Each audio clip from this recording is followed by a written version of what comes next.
gotta turn his camera back on. He has to turn his camera mic on? Yeah, he's gotta turn his camera back on. Oh, okay. So, can you tell him to turn his camera back on? There he is. Oh, okay. Great. Great to see you, Saliba. Okay, we'll get started because we're running a little late. Okay. So, it's really wonderful to have you here. This is an incredible panel, and I'm so excited. Came from Tel Aviv, from Ramallah, from California, and through Zoom to be with us today as well. So we're really pleased. I wanted to quickly thank the many co-sponsors across the university who have helped us. So I'm Yael Aronoff, the director of the Israeli Institute for Jewish Studies of Modern Israel, and I teach here at International College. It's great to see so many of the students here today.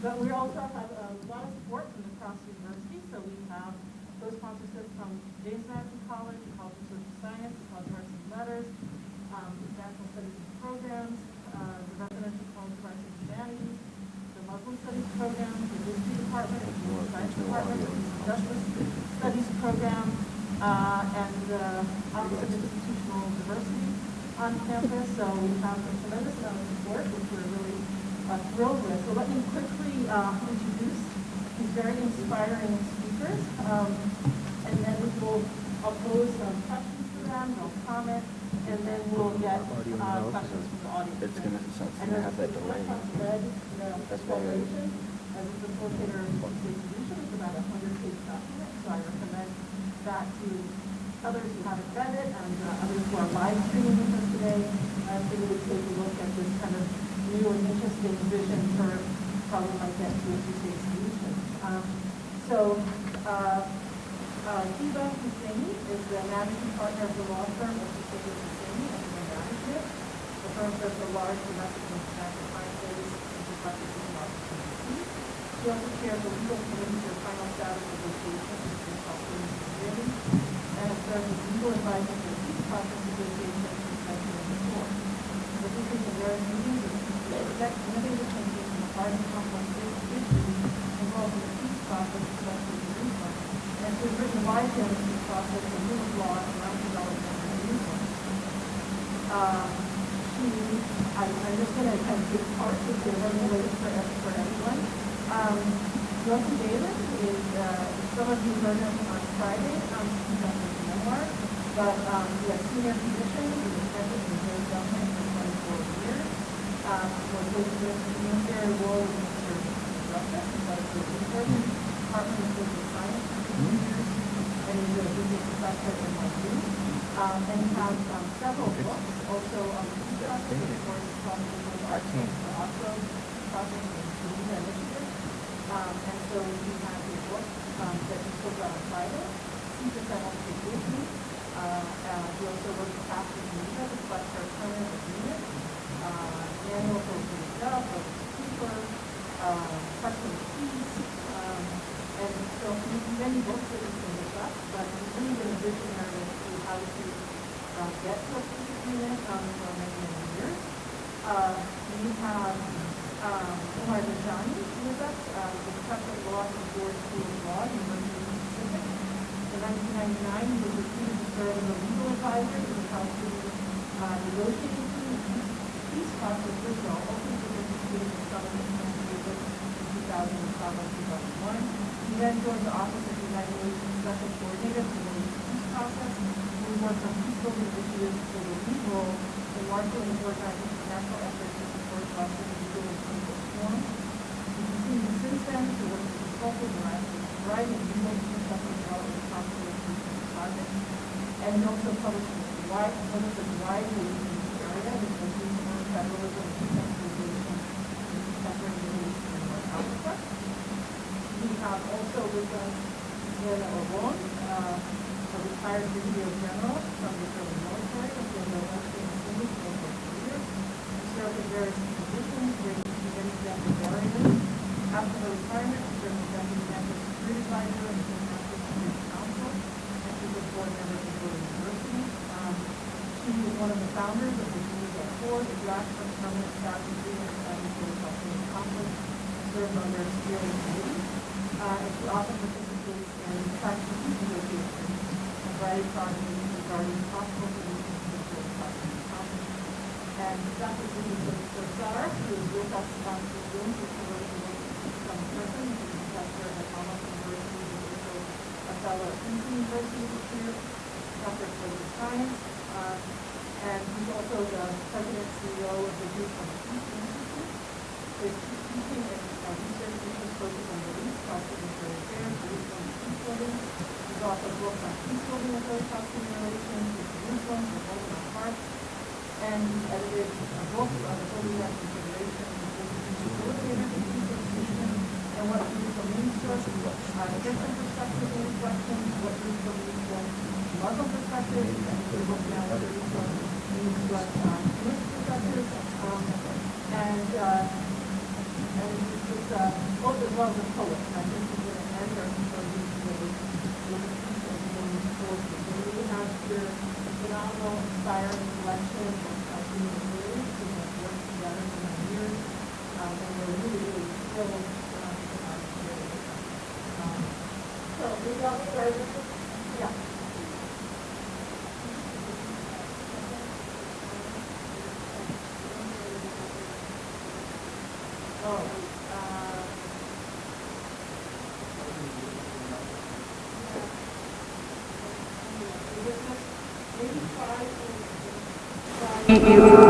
Hi everybody. Oh, you know what? I don't think I'm so sorry. I didn't have my mic on. I didn't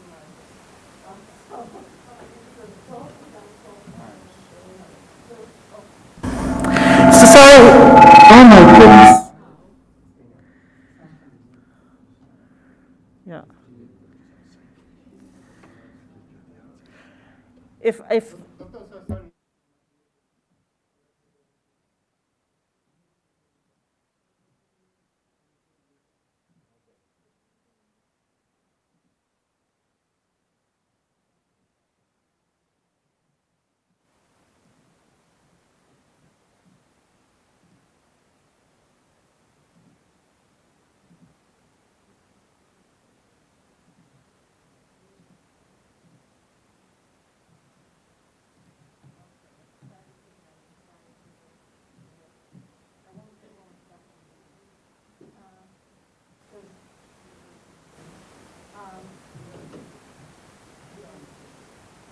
okay.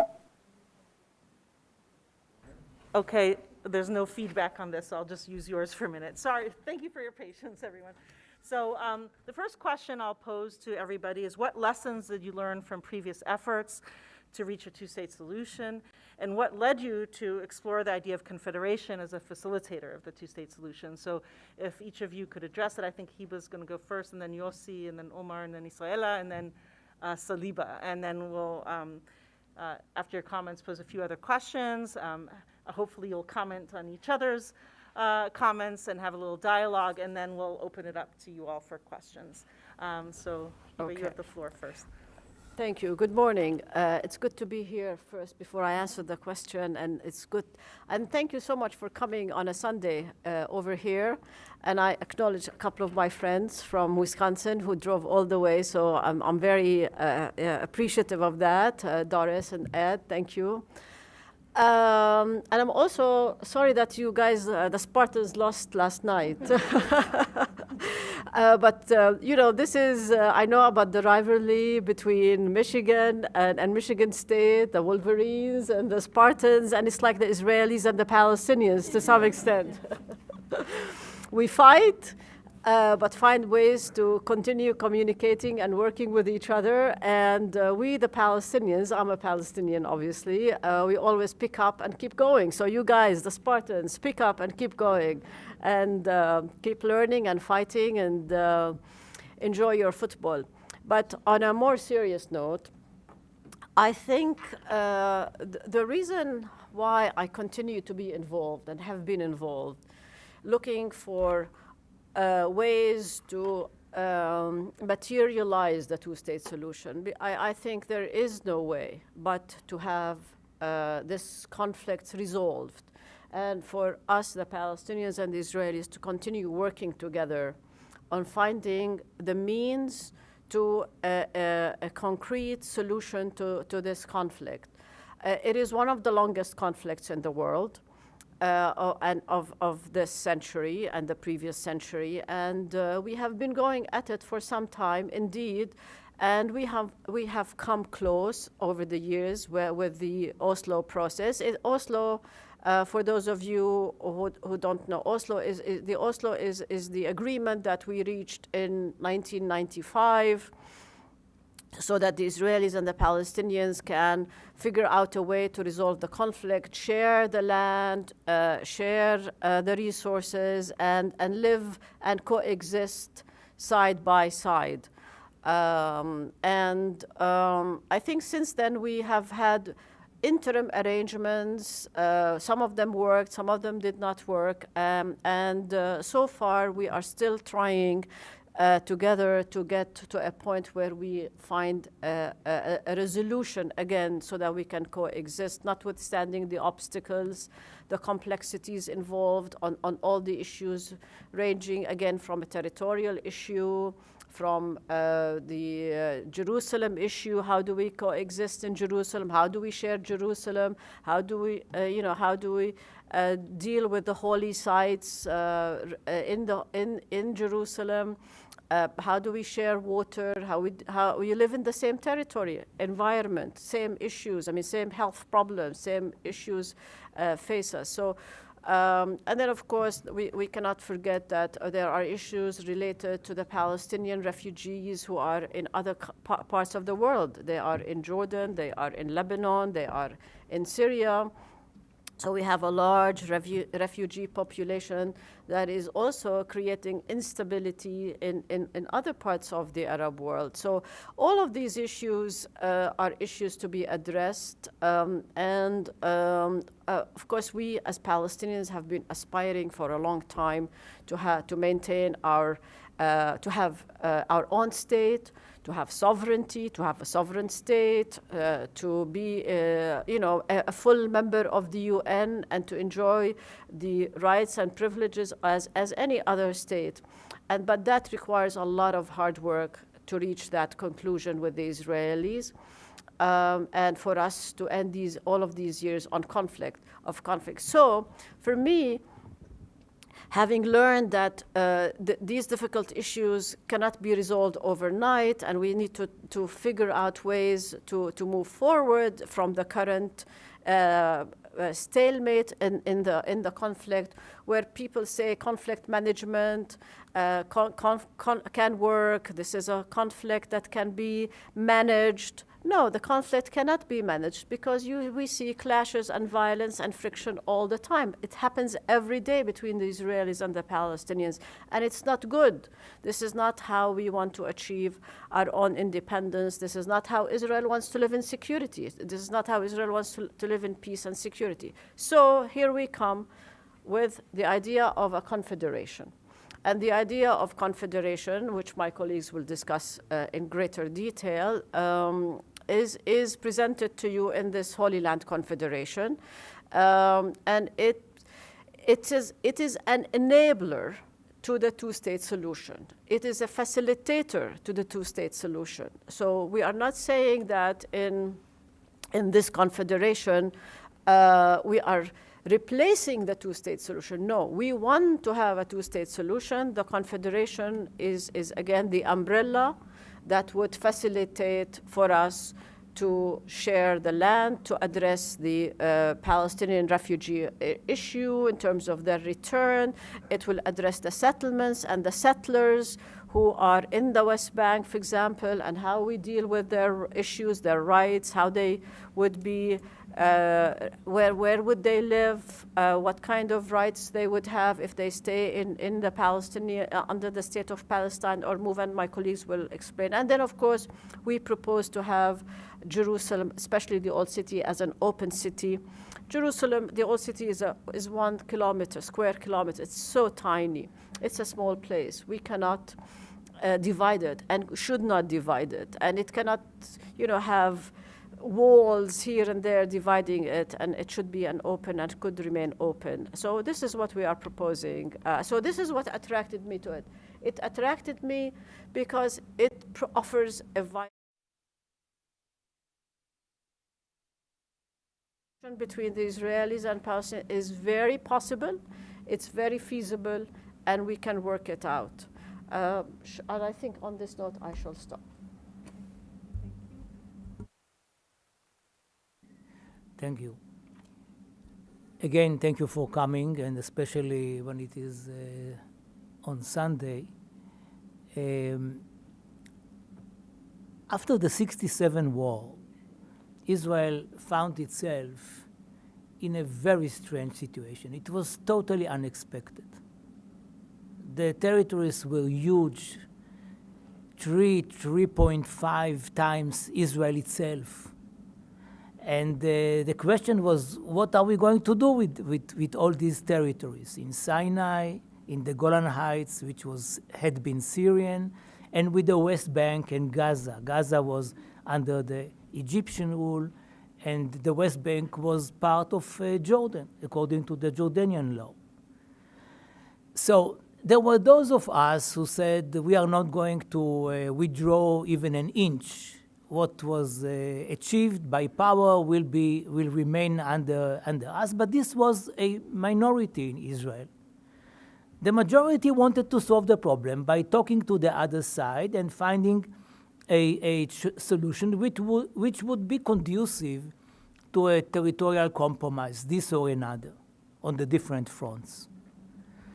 The problem was at the beginning that in the Khartoum resolution of the Arab League, which took place in the end of August '67, the decision was not to recognize Israel, not to talk with Israelis, and not to have peace with Israel.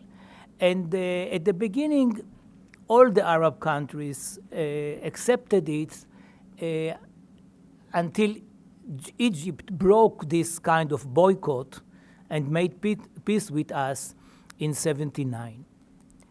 But the question was about the West Bank. Here, there were different forces which could be our partners. The problem was that Israel was a state, but we did not have another state to negotiate with. So who are you negotiating with in such a situation? There were different ideas and different options. First of all, King Hussein himself, he was in charge of the West Bank. And with him, it was difficult for the Israeli government then to find a compromise because of his demands, which was seen by the Israelis, maybe unjustified, as too much. Then there was an attempt to talk to the mayors or to other groups that the Israeli government actually almost invented, but it was totally artificial. While the PLO, which was recognized in '74 by the Arab League as the only representative of the Palestinian people, was not ready to talk then with Israel, and Israel was not ready to talk to the PLO and took it or look at it as only a terrorist organization with which you should not talk. So we were stuck. On the one hand, we solved the issue of the Egyptian threat, and that was, strategically speaking, the biggest threat militarily on Israel. With the Palestinians, I mean, the issue was more demographic than anything else. Israel did not want to become a country which rules a majority of Palestinians by Jews, because that would be, God forbid, the end of the Israeli democracy. So the need to find a solution with the Palestinians was even more urgent. And the difficulty was that there was no real partner on the Palestinian side which was ready to talk with us.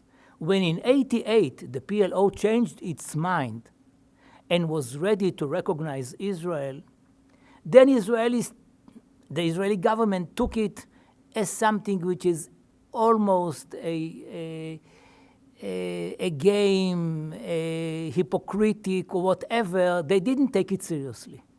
and they were not ready to talk to the PLO. When I began the Oslo process in '92, I understood that the only way is to talk to the PLO. And this is why, on the one hand, I was involved in the efforts to change the Israeli law, because the Israeli law forbade us from negotiating with the PLO, even meeting with people from the PLO.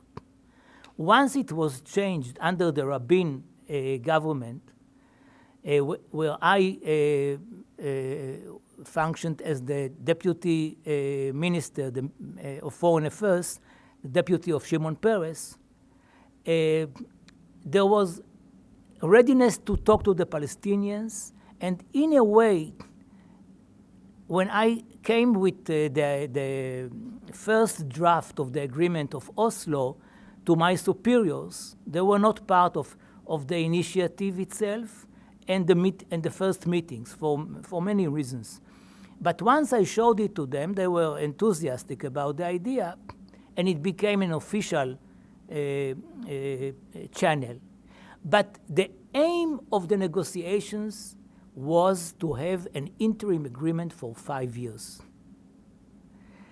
Since the negotiations were part of the Madrid conference, the Madrid conference, which took place in October '91, as a result of the efforts of Secretary of State Jim Baker to launch a process between Israel and its neighbors.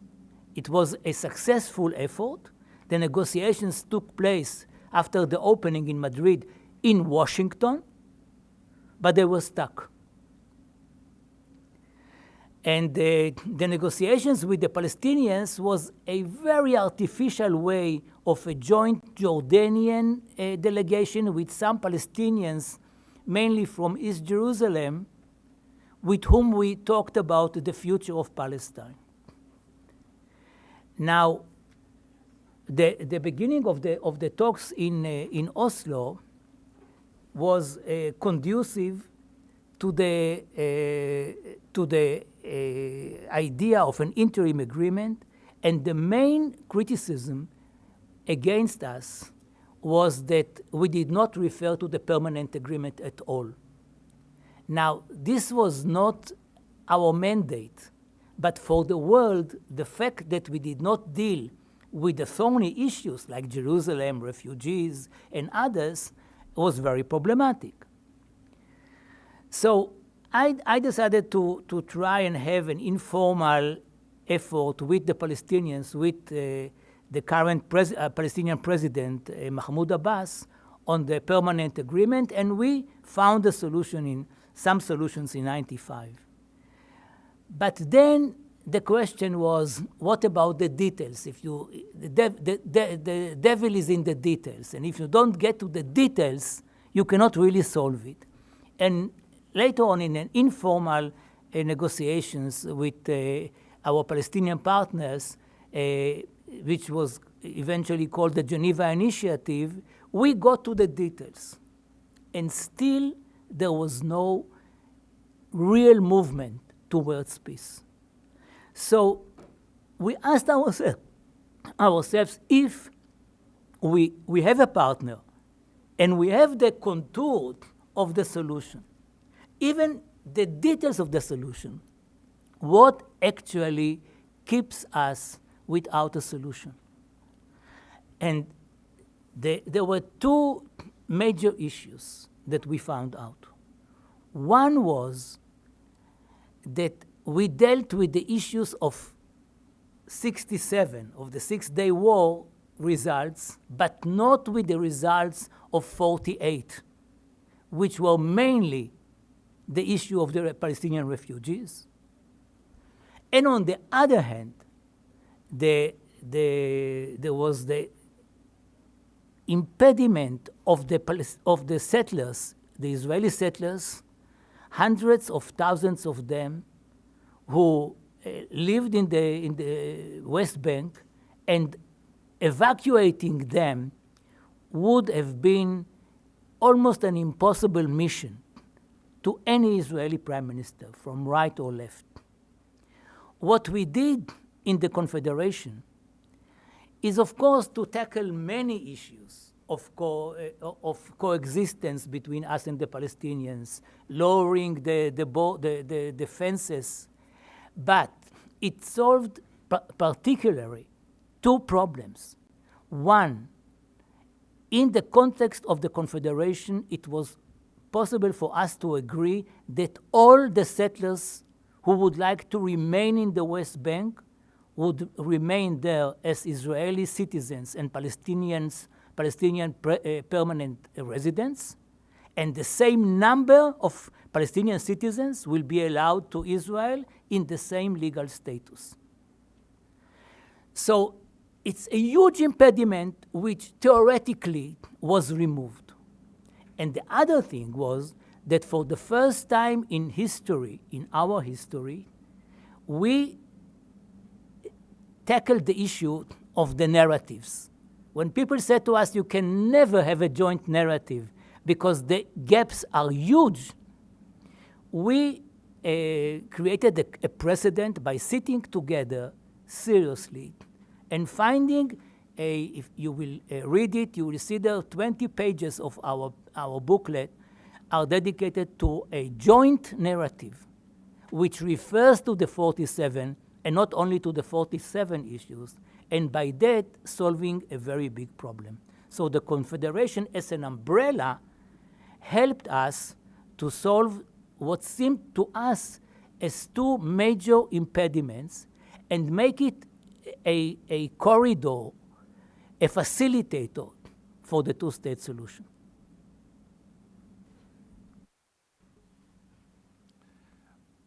I'd like to address some of the same issues that Yossi and Hiba raised, but maybe with a slightly different valence.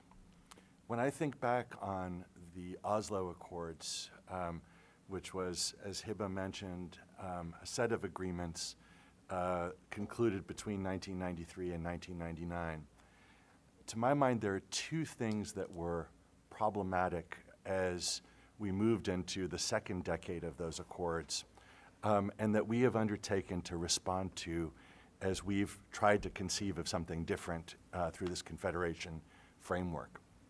So the first feature, and Yossi alluded to this, is that the Oslo Accords were effectively agreements to agree. They didn't settle the hard things right up front. Instead, the idea was, because the gaps between us with regard to the hard things, what's going to happen in Jerusalem, will there be a Palestinian state, and if so, what will the borders between Israel and the Palestinian state be? What happens to the settlements that are within the territory of what we imagine will be the Palestinian state? What happens to the millions of Palestinian refugees who seek to return to their homes in what is now Israel? How will shared resources like water be managed between us? And of course, how will security be addressed in all of these contexts? These big issues were put to the side, and an agreement to agree was reached, whereby we said, okay, let's create a framework for managing things on an interim basis, a set of transitional arrangements, and then we'll deal with the hard stuff once we've gotten to know each other better, once we've built confidence. And so the issue that arose is that this confidence-building process, at the end of the day, didn't build a lot of confidence. There were, over what was conceived to be 5 years, and now we're at the point of 25 years of transitional arrangements, there were a lot of actions taken by both sides that undermined confidence rather than building it. Palestinians' experience, in particular, was difficult because whereas Israel's economic situation and international diplomatic situation improved dramatically during the 1990s, Palestinians found their economic situation, it was up and down, but it contracted in ways that were problematic. They didn't see the transformation they were expecting, and they found that enormous barriers were erected to freedom of movement, which made Palestine's development even more imperiled. So, to some extent, that agreement to agree piece of Oslo was unavoidable. But what we've tried to do in the confederal framework is, with the benefit of years of negotiation behind us, with a clear understanding of what each side is capable of achieving, we have instead created a structure whereby the end goal is clearly defined. Now, there is a process of getting to that end goal that takes a bit of time and a bit of work, and that will require the gradual implementation of specific aspects of this over time. But defining that end goal clearly up front strikes us as critical if we're going to build the necessary confidence in a peace in Israel-Palestine and ensure that things don't get derailed.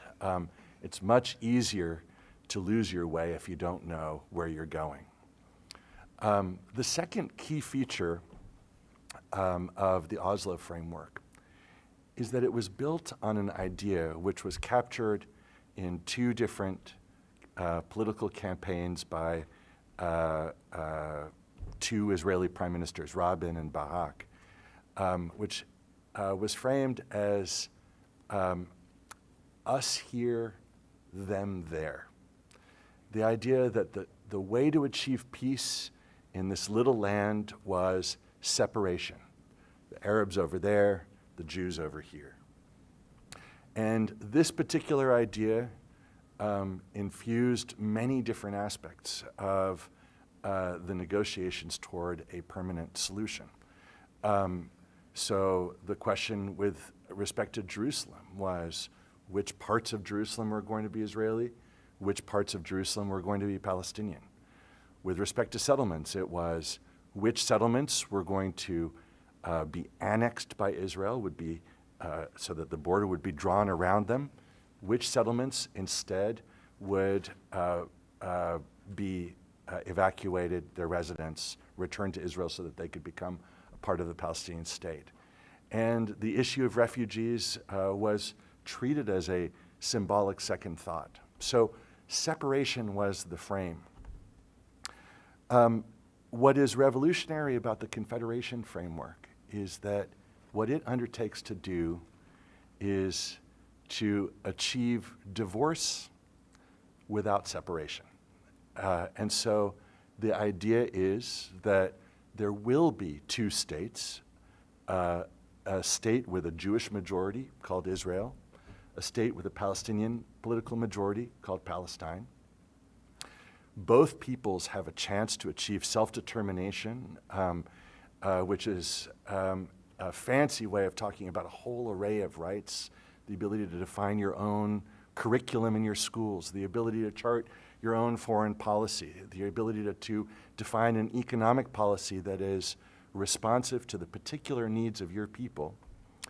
Both peoples will have the opportunity to define their own path toward self-determination.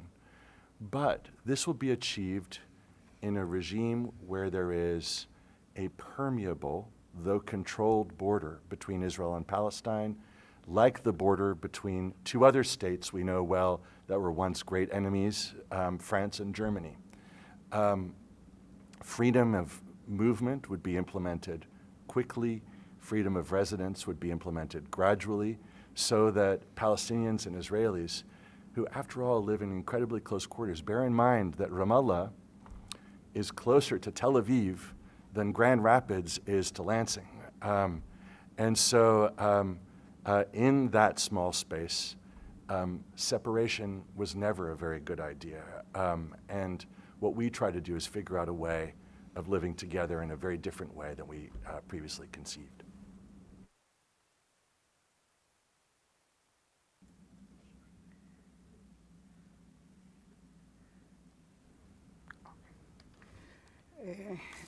It's good to be here. Thank you for inviting me. I would like to present some numbers at the beginning. I'm not sure that everybody is aware of the huge gap between Israel and Palestine. So we are talking about 9 million Israelis, Israeli citizens. And the GDP per capita in Israel is $42,000.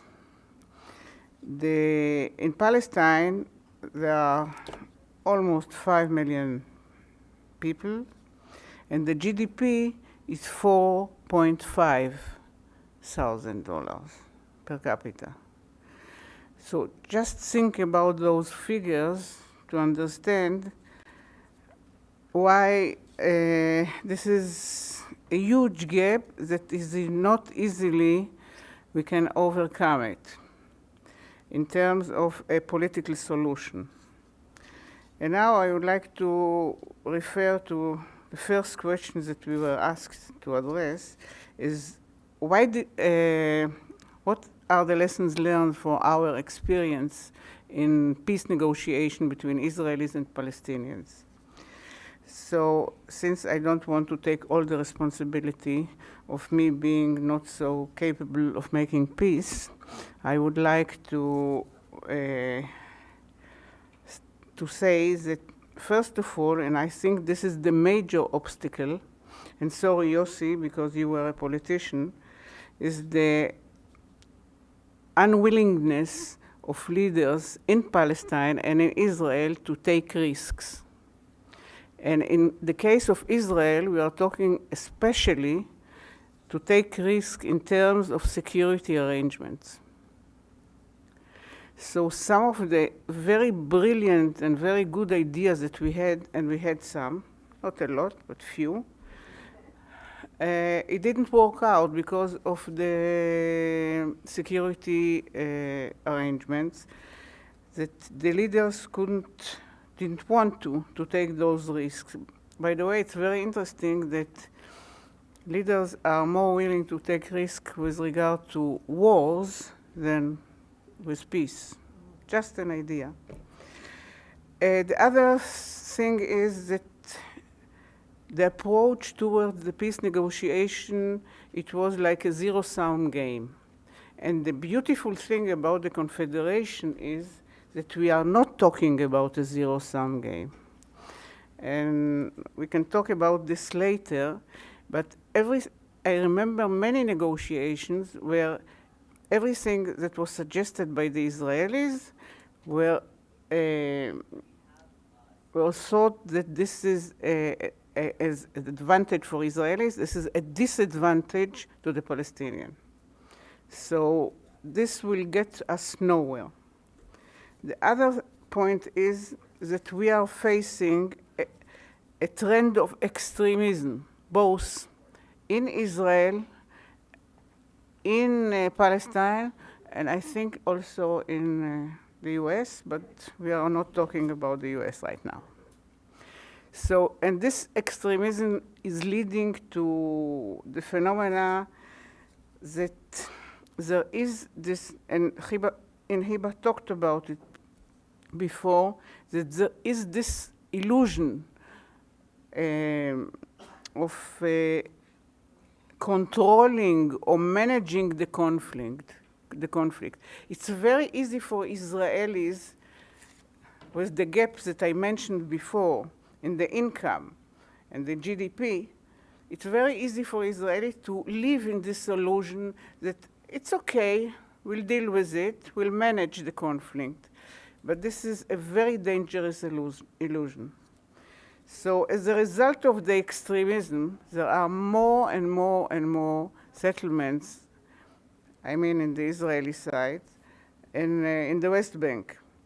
And it creates a huge obstacle, as Yossi mentioned before, to evacuate, in a peace agreement, to evacuate hundreds of thousands of settlers. I don't think that any Israeli, and I agree with Yossi, any Israeli leader will not use force to evacuate so many people. We had this Gaza experience before. So the idea of confederation is something that allows us to imagine, I'm following John Lennon, that we are not Israel and Palestine, we are France and Germany, okay, or Belgium and Holland, or whatever. We are talking about two states that live together, and then we will be able to think in terms of gain and not of in terms of loss. And then we can also think in terms of cooperation instead of hostility. And this is the beautiful idea of the Confederation. Thank you. Thank you so much, Israela. Professor Saliba Sarsar, you can unmute yourself now. Yes, thank you very much. You hear me? Could be.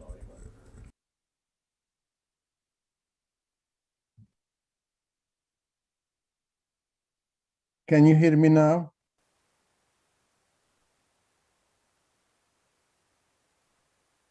Hello? Yes, we can hear you better.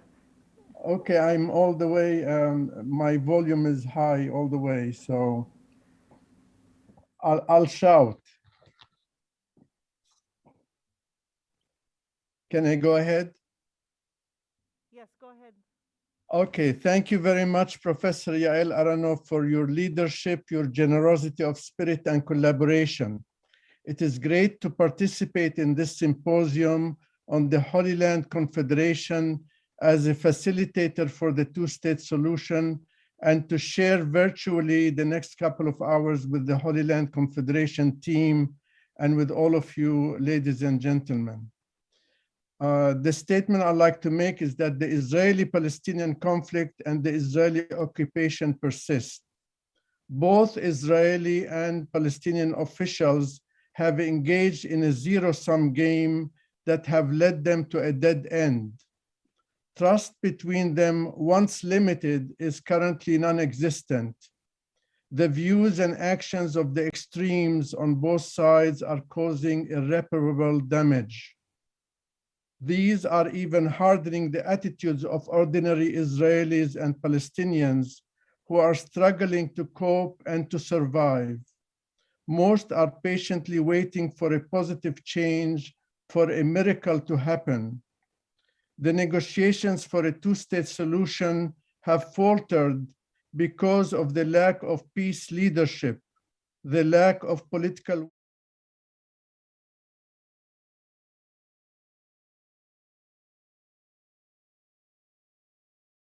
Yes, the complexity of some issues, such as the right of return for the Palestinian refugees, Israelis.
A better future for both peoples. If we look carefully, as Yossi mentioned, we spent much time looking at a narrative that is inclusive, that brings both, that pays homage to both sides, as opposed to being exclusionary, preferring one side to the other. And so all the issues that are being tackled, basically the 7 of them: borders, Palestinian refugees, Jerusalem, security, Israeli settlements, citizenship, residency, and water, all pay attention to the needs of both peoples as opposed to the one. And what also is important, that this is not taking a place of 2 states, but it is promoting 2 states. And it is to enter in, we enter into it once 2 states are created as opposed to the other way around. Also, what is beautiful about it is that the Confederation Plan is a comprehensive plan. It is a one that you enter voluntarily, and if you feel that it's not actualizing your needs, you can exit from it as well. So altogether, with what my colleagues have mentioned, what appears in the Confederation Plan is a way forward. It's not a dead end. It is a way to bring us closer to the actualization of the needs of Israel and the needs of the Palestinians. It's obvious that the land is so small, it's no larger than New Jersey. How do we resolve all those issues and come out winners at the end, as opposed to one winner and one loser, is through this type of serious negotiations. So Confederation, so you'll know, is not just an empty shell. It is a serious effort forward. And what we need to do is learn from the mistakes of the past, put forward this on the agenda of Israelis and Palestinians and the world community. And the reception of the idea has been very positive thus far. So we need to continue in this effort to bring this about to fruition. One last point I'd like to make is, I'm not interested in a solution that will come about in 1 or 2 or 3 generations down the line. I'm interested in a solution that will work now, during my lifetime, during the lifetime of my children and grandchildren. It has been a mistake leaders have committed throughout the last 100 years. We are neighbors forever, and unless we realize that simple reality, we are not going to reach the promised land. And it's no accident that this is called the Holy Land Confederation. Thank you very much.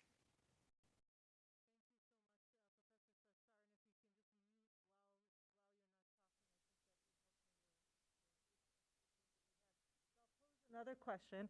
I know there's so much to talk about, but please try to each answer in maximum 2 minutes so that we have room for then another question and then questions for the audience. So the next question is, as you were working together, communicating together over Zoom and in person, what kind of was easiest for you to resolve together in terms of the strengths of the Confederation, and what did you find more challenging to tackle together? And if you could walk through us how you did so. And let's go in the same order as before, and that'll be easiest, yeah. Well, yeah, I mean, one of the challenges was the fact that we were not there in person. We were working on this confederation during a period of COVID, and we could not be together in the same room. But I mean, we managed, we compromised, as we should be doing in working on the issue. So I think we came out winners in that respect. I think what was very difficult, 2 things, I think, tackling the narrative for the first time ever, and how we present the narrative. As Yossi mentioned, it's a long document, it's a long chapter. So how we present it, what we focus on, and how we bring a joint narrative together. And I think this took some time. And then, of course, Professor Sarsar was the primary author, and I had the pleasure to be introduced to him. I had not met him before. So it was actually very good to work together. So that was a difficult, emotional, intellectual issue to work on.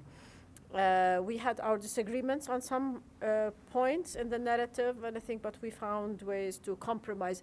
I think the bottom line is that if you really, even on the most difficult, which is the narrative, if you really have the will that you want to work together and you want to find a way forward, you can. And I think this has been very, very important for me.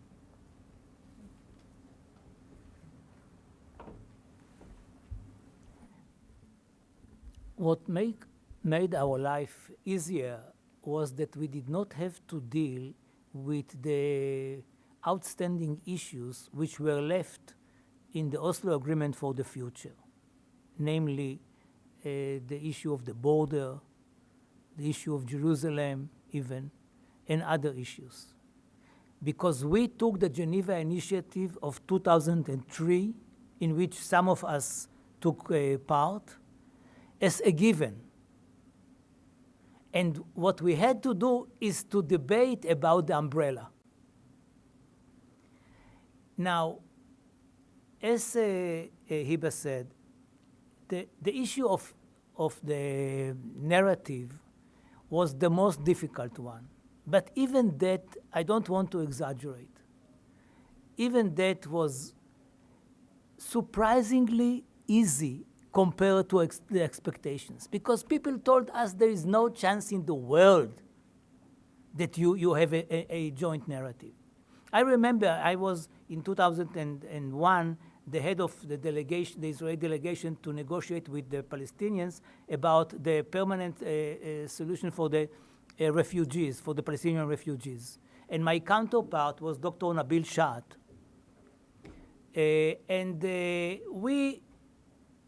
We were good friends. We already knew each other from previous negotiations. It was not in an atmosphere of hatred. And we decided to suggest that there will be two narratives because of the fact that all the time the issue of the narrative was there in the sky or in our brains or wherever. That he would write his narrative about the refugees. I would write mine. And our effort would be actually not to insult each other. You can accept your story.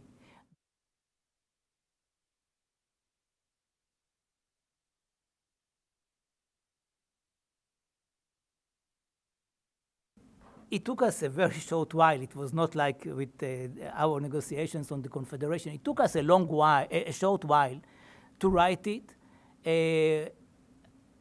Actually a whole night. In the morning, we showed each other our work, and both of us agreed on it. So it was very short, but nevertheless, I knew that it is not impossible. The gap that we had expected was not as wide because we could agree on the facts, on most of the facts. And that is very, very important. So here, and then there was an important book, Side by Side, which Professor Saliba Sarsar recommended me about. This is a very interesting book, which was written about, I think, 10 years ago, or a little bit more, but it is not ages, in which there was an effort to show the narrative on both sides on the same page. The page was divided, and you could see what was the way the Jews saw their immigration to the land of Israel in the 80s, and what was the way of the Palestinians to see the same. You see?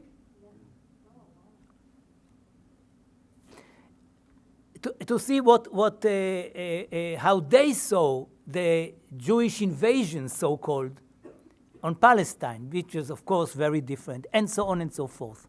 What we did is to bridge the two sides of the page and to say, okay, we now explained very nicely what do we think about ourselves, and each of us thinks highly about herself or himself. But let us try to do it together.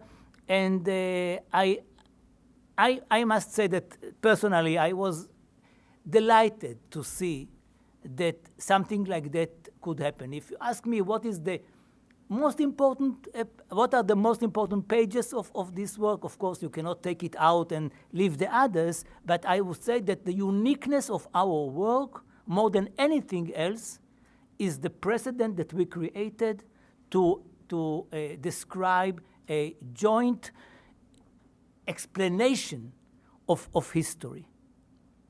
And of course, there were many differences. For example, about the graduality of the process. For example, if I can reveal to you, Omar wanted to open up much earlier, to open up the whole of Jerusalem, not only the old part of Jerusalem, and to get as quickly as possible to the point of freedom of movement of people and goods. And our group, the Israeli group, was more restrained or hesitant about it. So we agreed, for example, on this dispute, that at least every 4 years, the two governments of the new state of Palestine and of Israel will have to sit down in order to debate liberalizing the border regime. So that it is built in our agreement, but it doesn't happen automatically. And this is just one of the examples about which we debated, but eventually I think that we came experienced enough to this effort of writing together the idea of a confederation, and we came with the idea that a confederation is the right solution, which made it easier to find solutions.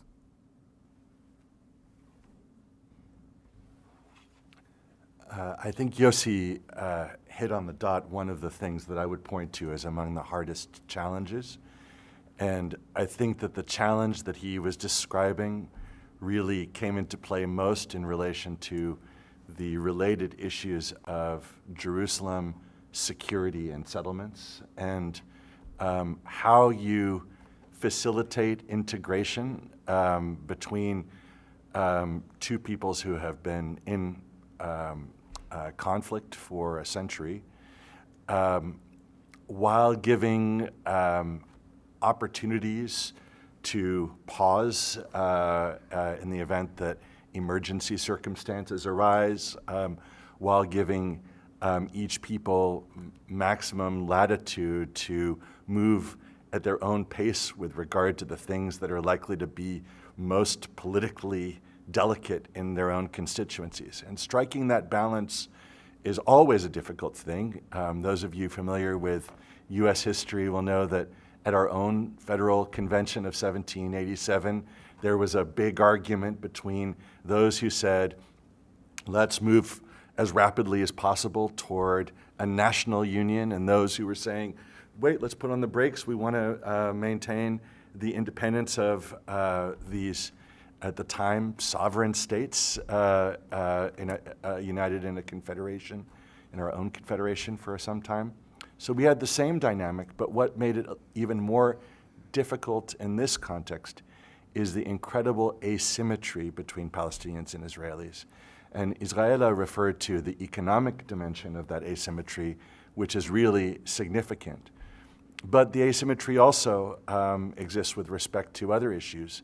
And security is one of the most important dimensions. Israel has one of the most powerful armies, militaries in the world, and is the superpower by far in the region. Palestinians don't have an army. And that means both that Palestinians are less able to defend our own interests, and also that we lack a set of capacities to fully engage with some of the kinds of problems that an agreement and the kind of peace we were envisaging was likely to place at our doorstep.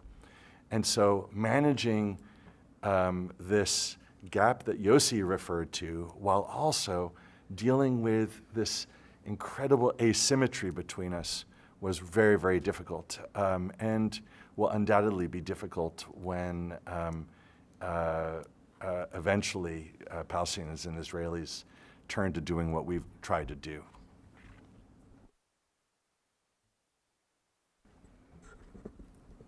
Well, on the bright side, one of the promising things in this project, the Holy Land Confederation, was the idea of exchanging population, meaning that the settlers, I think it was Yossi's idea, but it was not mine, to exchange populations, that the settlers will have the opportunity to choose if they want to go back to Israel. I mean the remote settlements, because the other one will be annexed to Israel in exchange to land swap. So we are talking about the possibilities that they will stay as residents of the Palestinian state, and the same number of Palestinians will come to Israel. This is, I believe, a revolutionary idea, and I am very happy that both sides agreed upon it. However, and this is my first however, I will tell you later if you want to know about why are we laughing. However, there were two issues that I already mentioned that were and are still very challenging. The first one is the gap in economy. Confederation means that this Israel is here, Palestine is here, and to get to work together and with both economies that are so different is going to be very challenging to the Israeli state. This is one thing. And the other thing is, as I mentioned, is the security thing. And you mentioned the Jerusalem security arrangement, but it's not only Jerusalem security arrangement. We are talking, when we are talking about confederation, we are talking about free movement of goods, free movement of people, free movement, otherwise no point in the confederation. So you have to allow this free movement. How do you allow this free movement if you have this checkpoints or security consideration, which is a problem? So Yossi mentioned it before, and I would like just to add that a friend of mine, a Palestinian friend, while we're in track 2 negotiation, and we were talking about the Jordan River security arrangements. It's in the eastern part of Israel. And we said, what do you mean that we will immediately leave the border, the eastern border, and then we'll allow all Al-Qaedas to go into the Palestinian state? So he said, Israela, you will give us the land and we will give you time, which is a fair exchange. The arrangement will be gradual, it will not happen at once, and we'll see how things are happening on the ground. Saliba?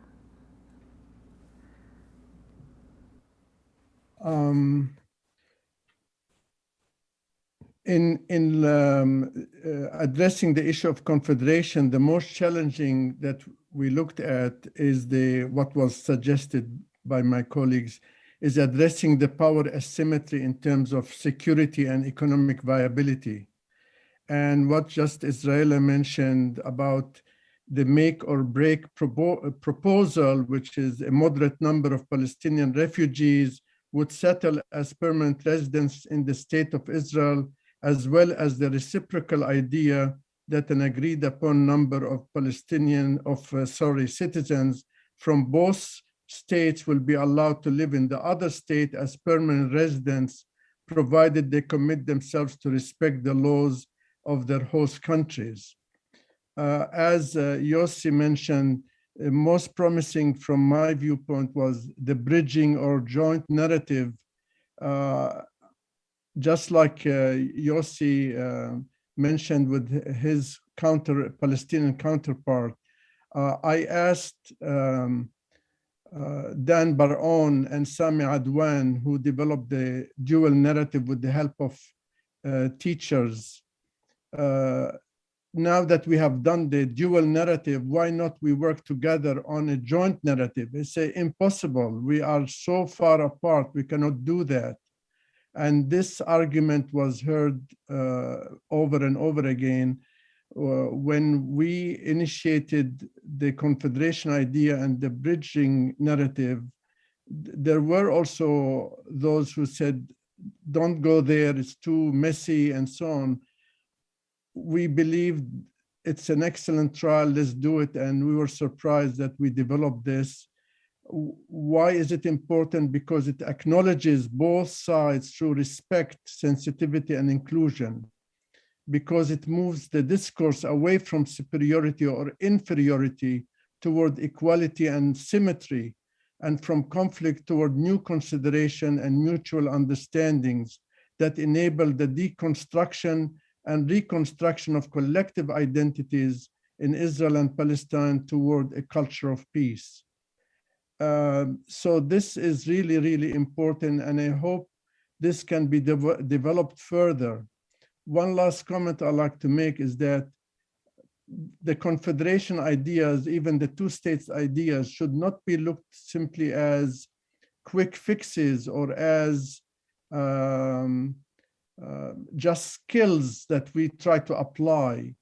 We really need to think of this in terms of not only political dimension, but also social, psychological dimension. We have a lot of work to do internally speaking in terms of what we, each individual, can do to respect and understand the other. And this demands a lot of trust, a lot of confidence building. And these things are earned, they are not just flowing from the sky.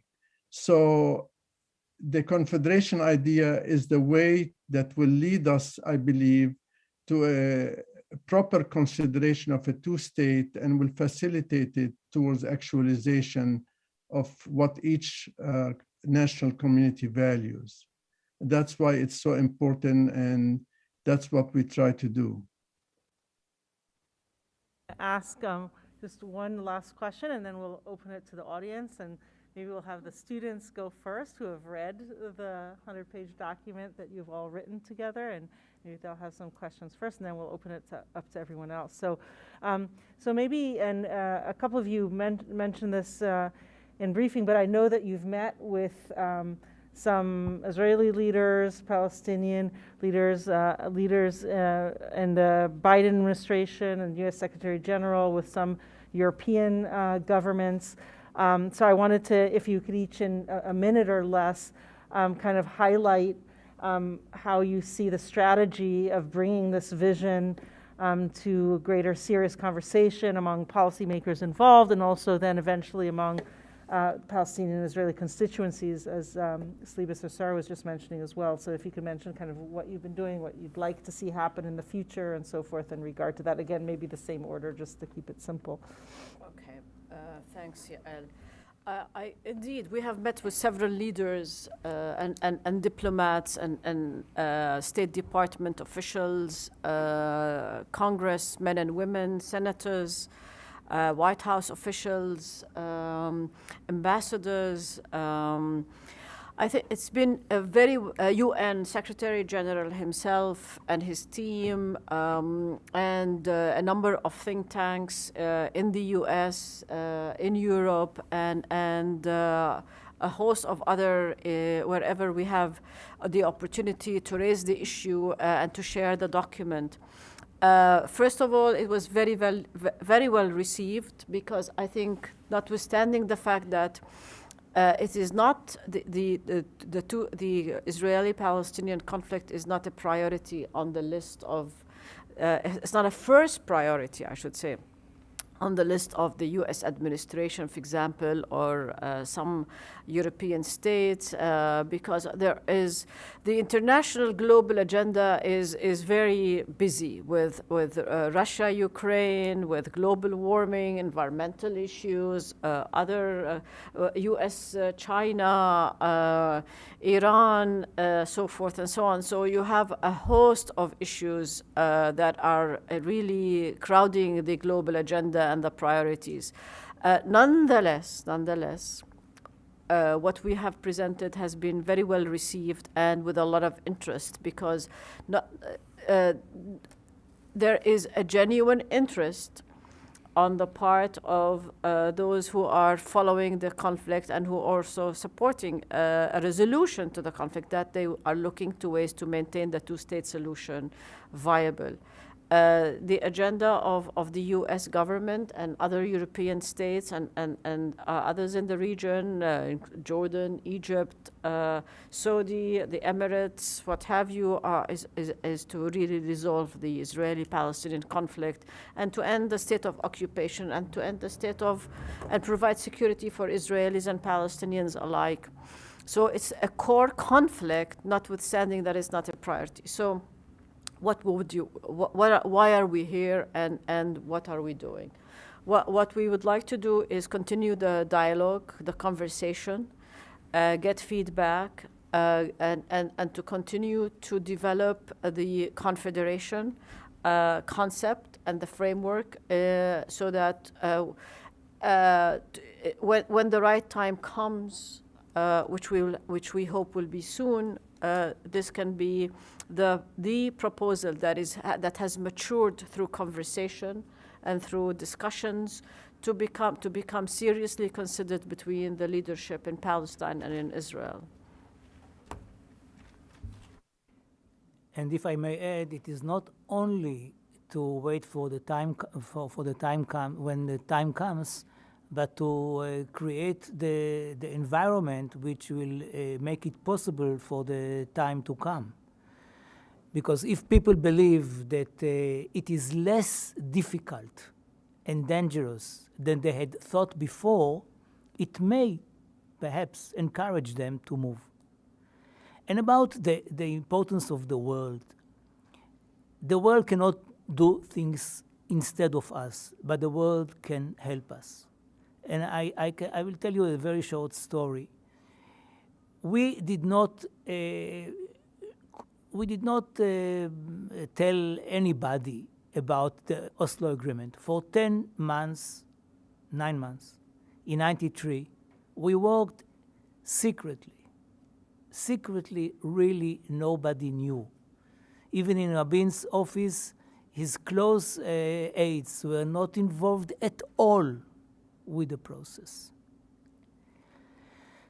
So when we finished the work, and there was the first signing modest ceremony in Norway, and we went to, that was August 93, and we felt that now we have to tell the parents.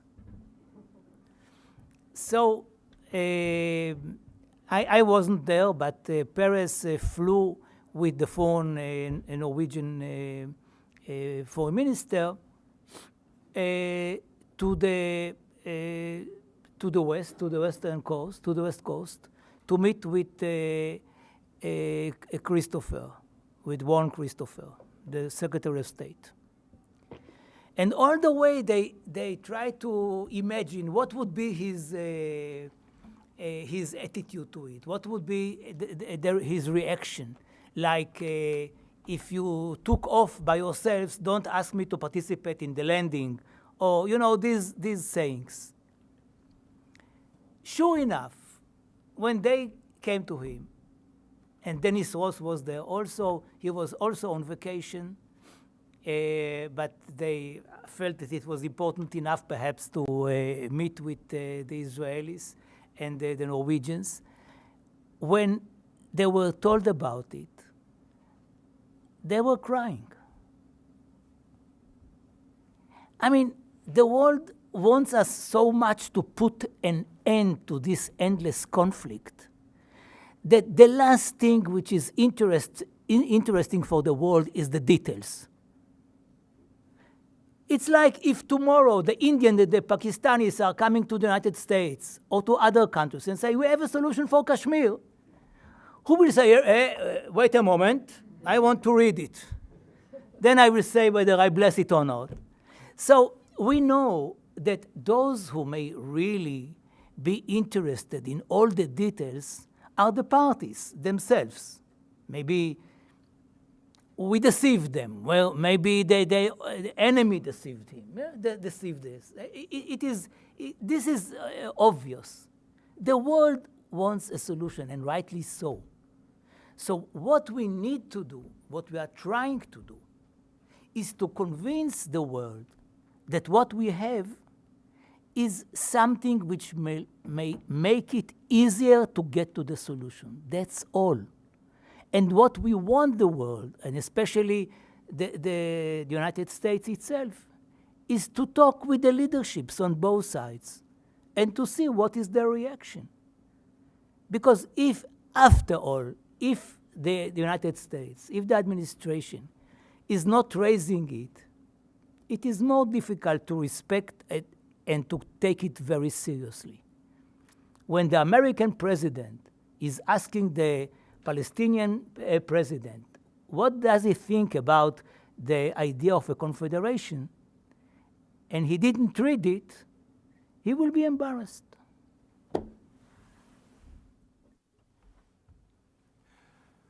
So the proposal that some of you, I gather, have read and that we worked on is very much keyed toward policy audiences.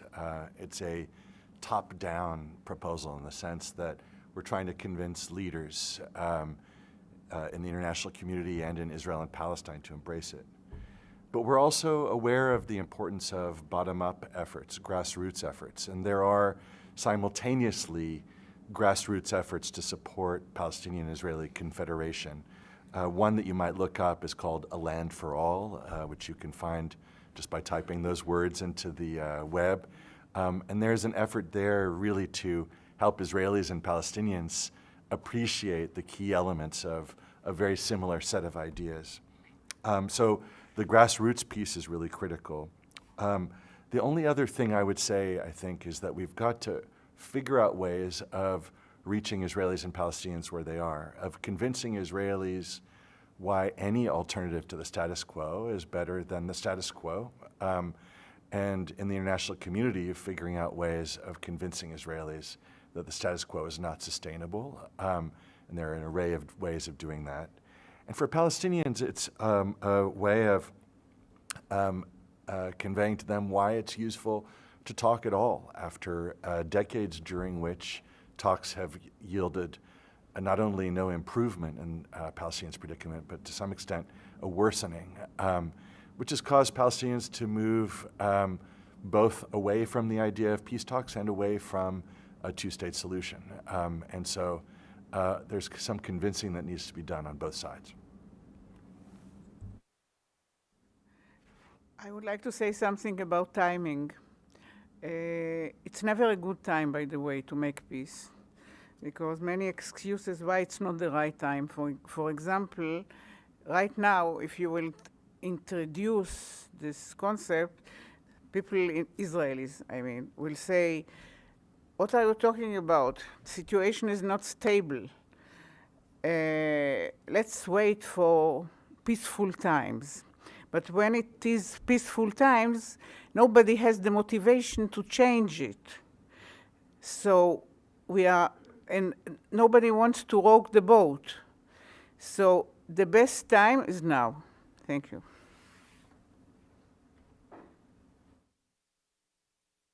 I would like to share two things with you. One, I want to repeat something which I believe is very important, and maybe Omar referred to it indirectly, that all these visible areas of Israeli-Palestinian cooperation are extremely important, but equally important is the internal or invisible fundamental transformation that Israelis and Palestinians must undergo. If experienced well, it will allow them to overcome their fears, alter their mutual perceptions or misperceptions, and free themselves from the wrongdoings of the past. This work, which is written in the book about the joint narrative, at the end, the last 2 pages, this work can be advanced through a joint historical memory commission, reconciliatory actions and commemorative programs for the victims, official mutual apologies, learning from each other's language and history, people-to-people projects, and so on and so forth. The other idea, I'm very happy to let you know that over the next year it's actually started already, but over the next year, Princeton University School of Public and International Affairs and the Israel, the Palestinian Territories, and the Region program at the U.S. Institute of Peace will lead an initiative to assess the possibilities and pitfalls of confederation approaches to the Israeli-Palestinian conflict. Now, what this will entail, we have started to map the details of all confederation plans. We already have done 10 of them. We believe there might be 12 confederation plans out there. I'm happy to say that maybe I'm biased, but the Holy Land Confederation one is the most detailed, most comprehensive. Now, once we map these plans, which we should be done with in a couple of weeks, then there will be meetings held with a lot of the authors of these plans and others who think seriously about this issue. Some diplomats will be involved as well. Ultimately, these meetings will go on in 2023, will end up into a major report and into a publication that will be shared with all concerned. So this is something that is underway, and I hope it will continue in a very positive way. Thank you very much. Before we open it to questions, do you want to read your poem? Yes, please, if you don't mind. I wrote this poem 7 years ago, and once in a while I go back. This is titled "Between the River and the Sea," and it is part of my third volume of poetry in a book called Portraits, Poems of the Holy Land.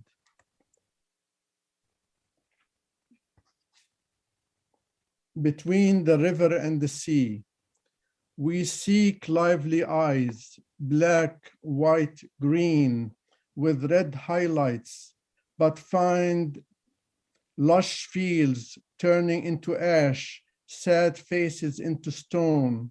Warm tears quench the dry earth by the wall, vengeful minds ignite. Yesteryear's thoughts crumble into lies of ideologues and corruption in the dark. We seek lively eyes, blue-white, with star highlights, but find security high, fearful minds asleep. Yesteryear's thoughts enliven visions of grandeur, atop old histories and others' rights, the outcome of intolerance and injustice of the mark. We long to teach and learn, compromise and forgive. Children fly kites in Haifa and Jaffa, play hide and seek in Jerusalem, tweet in Ramallah, Gaza, and Tel Aviv too, but rarely dream of moderation and peace. Adults' passion and patience survive through turmoil and pain. Memories immobilize, dignity and hope sustain the day and night. We long to understand the truth in each other's minds. Will the power of compassion and love ever replace the love of envy and power in leaders' hearts? Will human security release itself from the clutch of force?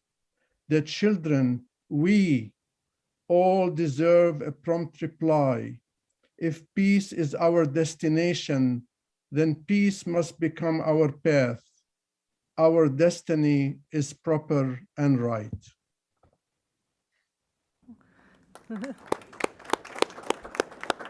Thank you so much. As you can see, every one of the individuals here is just incredibly inspiring, I think, and allowing us to vision and envision a better future, and have been working on it for many, many years. So why don't we collect some questions? You have to ask them at the microphone here. You could go first, so that the people live streaming can hear it as well. Sorry. Hi, my name is Kayla Cleaver. I'm a student in Professor Aronoff MC 220 course. I first want to say thank you all for your time and your efforts of being here. Dr. Balin, you kind of touched on this and alluded to it a little bit, but I wanted to get some more information from you all. When we're talking about the Israeli and Palestinian conflict, we're often only talking about those two states. And I'm wondering, what do you think the United States could do to aid in this solution in the Confederation?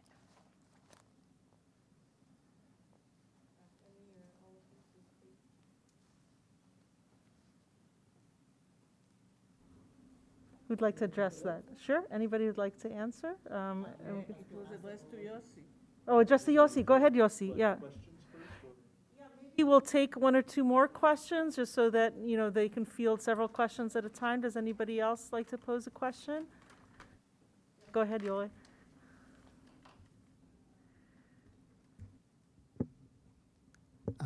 I want to first say what an honor it is to have all of you here, and Dr. Sassar, I'm sorry you can't join us, even you loom large on all of us. I have the idea of people remaining where they live but voting in another country is something that already existed in the UN resolution from 1947. That was part of that, you know, this is a good idea but not an original idea of this proposal.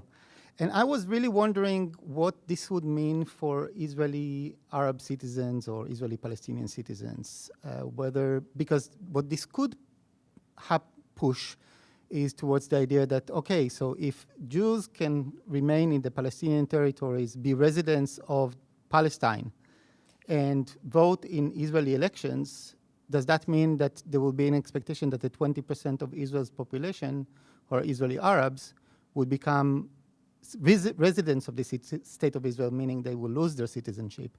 They will become citizens of the state of Palestine and would basically stop participating in the Israeli political process. And if that is not the case, then why are certain people privileged over the other? Why is expectation that certain part of the population will behave in one way and then another part of the population will behave in another? Thank you.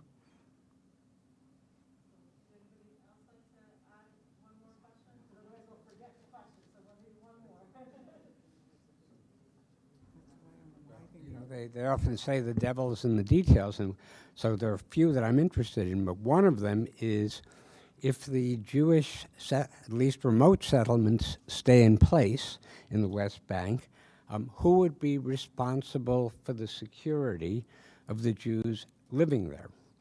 I assume that the Palestinian state would not want the Israeli army there, but then if not, who would be responsible? Okay, let's take those three questions, and maybe since the first question was posed to you, Yossi, you'll start us off, and then everybody can chime in. The role of the United States in solving our problem depends very much on the characteristics of the person who is leading the United States at that moment. It is not written in the books. There are no rules. Usually the leaderships are firefighters more than anything else. And if it is not burning, then it is not urgent. And I can understand it. President Carter was very, very, very involved in the Israeli-Egyptian process of peace. Without him, I believe that it could have been a failure. He made it a personal wish to make peace, and he shuttled, and he talked to each other, and he threatened, and he flattered, and whatever, until there was an agreement. This was not the case for most of the other American presidents. President Clinton, when, as I told you before, he was surprised by the fact that there was an agreement in Oslo. But once he understood it, he actually embraced it and make out of it, I mean, one of the most important achievements of his 2 terms. So we would like very much that the American president will take it as a very personal, important mission. And one of the roles of us as selfish people is to convince the administration to do that.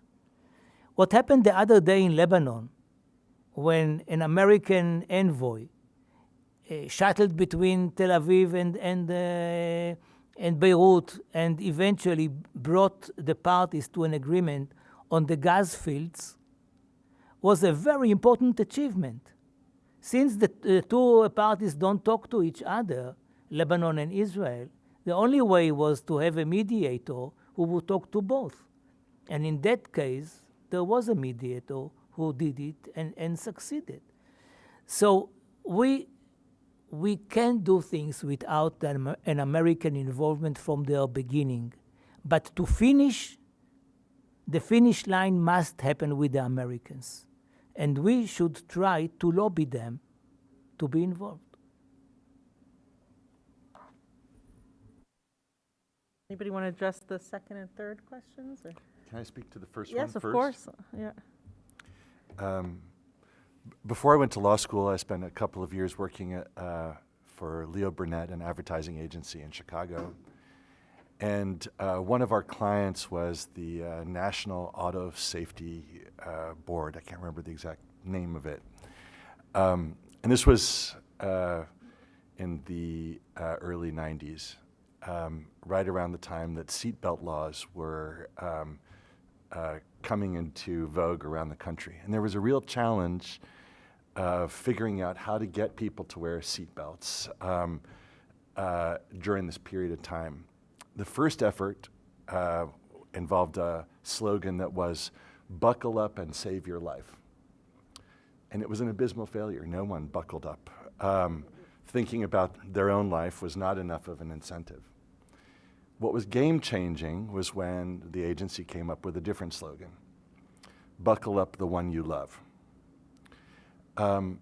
And similarly, down the line in relation to drunk driving, friends don't let friends drive drunk. The same psychology underlay both of those slogans, which is that people take risks for themselves that others who care for them wouldn't allow them to take. And I feel that it is incumbent on the international community, and more than any other member of the international community, the United States, which has an influence on Israel and on Israelis that no other place does, to step in and say, you're driving drunk. You are making decisions that are bad for you as well as bad for the Palestinian people, and you need to shift your behavior. And in an ideal world, I would like to see more than rhetoric around that. But even rhetoric, even words have the possibility of real moral suasion. And I think the Israeli public for years expected words, expected if we do X, the international community will respond. There will be costs to that particular course of action. And those costs have never come. And what we see is a polity as well as a set of politicians who are acting with a sense of impunity. And I think, again, that's not only problematic for Palestinians, not only devastating for us, but also for Israel's future, which hangs in the balance. So I would like to see a more muscular American role, Kayla, even than Yossi, the one Yossi described. With respect to the other issues, I'll be super brief, and I'm sure others would like to weigh in.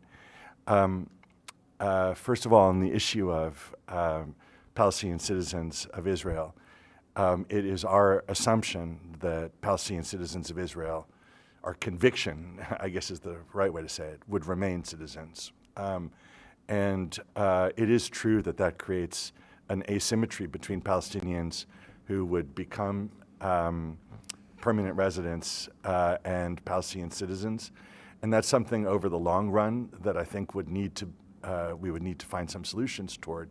There is, I think, a really interesting approach to dealing with this problem set out in one of the other plans that has been developed, which we didn't reach this set of questions, but maybe at some juncture we'll have the chance to take it on. So in the study that was undertaken by IPCRI, what they suggested was that one way of dealing with these kinds of problems is through decentralization in both Israel and Palestine. Israel is one of the most centralized states politically in the OECD. It's a very, among developed countries, it's remarkably centralized. So one of the thoughts is if governance were more decentralized, you know, here we've got a federal system in the United States. It wouldn't need to go all the way that distance, but where a lot more authority was held in by localities, municipalities, where that was where a lot of action were with respect to day-to-day governance, and where permanent residents as well as citizens would be permitted to participate, just as in Europe, indeed just as here in the United States, where permanent residents can vote in municipal elections. In those circumstances, things could be vastly improved, so that national citizenship would mean less, and participation in local governance would mean potentially more. Very briefly, because unfortunately Israel and I have to leave you in literally 4 minutes or so because we have to get to the airport. We have flights to catch. But very quickly, I think just in a nutshell, Israeli citizens, like the Arab Israelis, would not be voting in the Palestinian elections. They will remain Israeli citizens and they will vote in Israeli elections. Now, the Israeli settlers who become permanent residents of the state of Palestine by choice would vote in Israeli elections because they are Israeli citizens. National elections. National elections, yes, national elections. And they are not citizens of the state of Palestine. However, they are subject to Palestinian law and order. And so their security will not be part of the Israeli security apparatus, nor the Israeli army. They will not be coming into the West Bank. They won't be coming to the state of Palestine. It will be a sovereign state of Palestine then. So an army or soldiers or a police officers of another state will not come into the state of Palestine. There are board jurisdictional issues here, so they will not be coming in to provide law and order. On the contrary. So if an Israeli permanent resident of the state of Palestine misbehaves or commits a crime, they will be subject to law and order. And if these conditions do not suit them, they of course would have to leave and live in the state of Israel. I know this appears to be simple. I know it's very complicated, but this is what we are proposing, and these are some of the challenges that we have to deal with in this confederation. Thank you, Hiba. You answered all my answers. Yael, just a comment, please. You hear me? Hello? We're going to continue until 1 o'clock for those of you who can stay. It's just they have to catch a flight, so they're going to.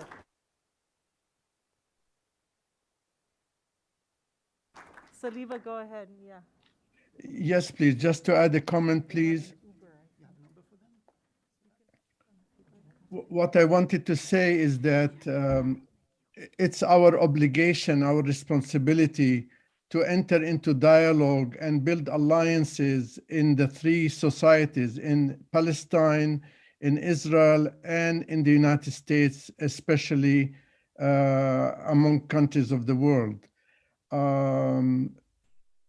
There is a political angle to what we are proposing, but there is also a diplomatic angle to what we are proposing. And a lot of education has to take place at different levels of government. Ultimately, it is in the best national interest of Palestine, the best national interest of Israel, and the best national interest of the United States to advocate for a two-state solution through confederation. And education is so important. It's not enough to sign an agreement. The people in Palestine and Israel have to live that agreement. And this is why it is incumbent upon leaders to start thinking of the next generation and what we need to do today in order to prepare for eventual success of this framework and this eventual result, which is peace between both national communities. I just wanted to add, if I may, an answer to the question that you posed about security. I think that the answer that Hiba gave, and which is clear in the agreement, that that there is a clear jurisdictional line, is absolutely the answer with respect to who has ultimate authority to arrest someone. But what we assume would be the case is, particularly in a space that is so small, that there would be very, very significant cooperation and intelligence sharing as a means of ensuring way in advance of actions of criminal activities occurring, that there is maximal opportunity for anticipating where there is likely to be trouble, that there is good communication between governments about how to deal with that, and beyond information sharing, that with the assistance of international third parties, that we've got substantial enough opportunities for three-way cooperation to try to ensure that threats don't materialize rather than just taking them right to the end. Rather than addressing them only when they do. To our minds, that is as critical as clarity with respect to jurisdiction. Well, I believe, following what Omar is saying, this issue of protecting the settlers, there is also an issue of protecting the Palestinian citizens who will live in Israel. But apparently, it is not totally symmetric. The Palestinians, the Palestinian Authority is not too happy to be in charge of the security of Israelis. When we talk to them informally, they say that it is a big headache and responsibility. Now, what is happening on the ground? Take the situation today. When there is fire in Israel, in no time you see Palestinian cars coming to help extinguish the fire. When there is fire in Palestine, in no time Israeli cars are going to Palestine to extinguish it. The distances are a joke. So imagine that, God forbid, there is a confrontation, a big confrontation in the territories between Israeli permanent residents and the local Palestinians. And the Palestinian Authority, the Palestinian state, the police, is trying to solve the problem. It is difficult for it. one phone call to the joint situation room, and a helicopter goes there in 5 minutes. They are there. I mean, when we are speaking about such distances, I believe that the issue is much less dangerous than what it seems.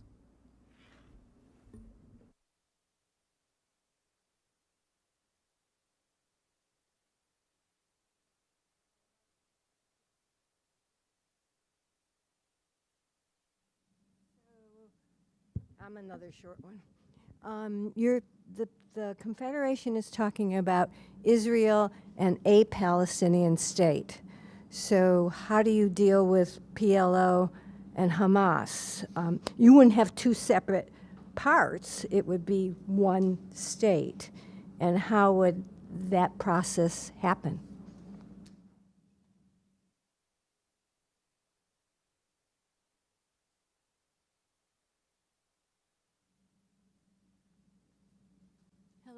Hello, can you hear me?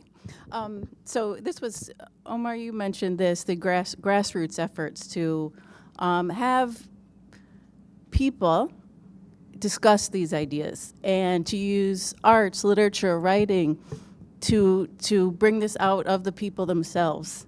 I'm wondering, what are your plans? And, to discuss them in houses of worship, in community centers, in art centers, in libraries.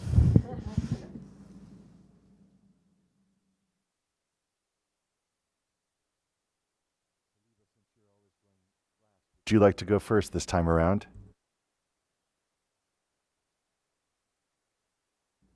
Saliba, would you like? Let me just reiterate something, but I think the question is excellent. That's what I meant when I mentioned that a lot of internal work has to take place. It's not enough for politicians top down to do what they are doing. It has to also be bottom up and actually meeting in the middle. And the people have to live the peace that is signed. And there is the whole issue which we did not touch upon, which is reconciliation. Reconciliation, as Dan Bar-On and others will tell you, suggests that the enemies of yesterday will let go of their hatred, of their animosity, or their desires for revenge, as well as the identities that they have contracted around the conflict. A new identity construction is meant to develop together with a new relationship between former enemies that addresses the roots of the conflict and not only the unfortunate outcomes. And what you suggested about literature, art, music, all of this is so conducive to show the humanity of the other and that we are all in it together. We are in a small neighborhood and we need to coexist and reconcile and make this really the promised land that has been thought of for thousands of years. About Hamas, our plan includes Gaza and the West Bank and a safe passage between them. It's according to the Oslo Agreement, they are both one political unit. Now, if Hamas says, no, we are not ready to do that, and we are not ready that Gaza will be part of the Confederation, which is not unlikely, then we will not let them to be to have the veto power over the efforts of the others who want peace, which they want to do, apparently. So it will be open for them when they are ready to join the Confederation according to their readiness to recognize Israel and to recognize the agreement. It's obvious. If they don't, as long as they don't, the agreement should be implemented in the West Bank without closing the door to the Hamas. So this is about Hamas, and Israel should try its best to have efforts of long armistice with the Hamas so that they will not torpedo the implementation of the agreement. About the issue of spreading the message and talking to people in different places, the educational process. I can tell you what happened with the Geneva Initiative. When we finished the Geneva Initiative, the Swiss government established two branches of the initiative, one in Ramallah, another in Tel Aviv, which are operating until this very day. It's almost 20 years. Now, what are we doing? We are not teaching the Geneva Initiative as a Bible or a Quran. What we are doing is that it is called even Education for Peace. So I can see a similar development with our work. I mean, we should work on the level of leaderships, but once it becomes something like a household name, then to work with the population, especially with young people, but not only with them, with young journalists, with writers, with poets, whatever, in order to convince them that this is the right way.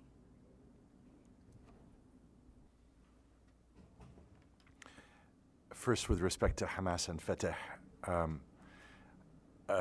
my good friend and sometimes colleague, Dalia Shendlin, who's a survey researcher who does a lot of work in Israel and collaborates with Khalil Shikaki, who's a Palestinian pollster. They both have reached an important, found an important observation, which is that opposition to a peace agreement tends to rise as faith in the possibility of a peace agreement falls. So the more skeptical people are that peace is possible, the more opposed they are to compromise. And I think it's critical when we're thinking about dynamics within Palestinian politics to recognize that Fatah and more broadly advocates of a peaceful reconciliation with Israel have been weakened by our failure to achieve progress on that front.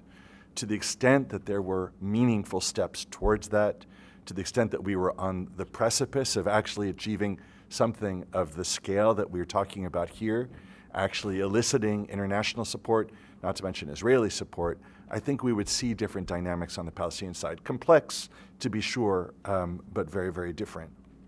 So that is maybe the Pollyanna and me speaking, but there are just as many people, perhaps more, in the Gaza Strip who long for peace as in the West Bank. With respect to the broader question of how to build support for what we are undertaking, we're in an incredibly difficult moment, and I think one of the things that makes it difficult is that it is a moment riddled with internal contradictions. So at a time when you hear Israelis and Palestinians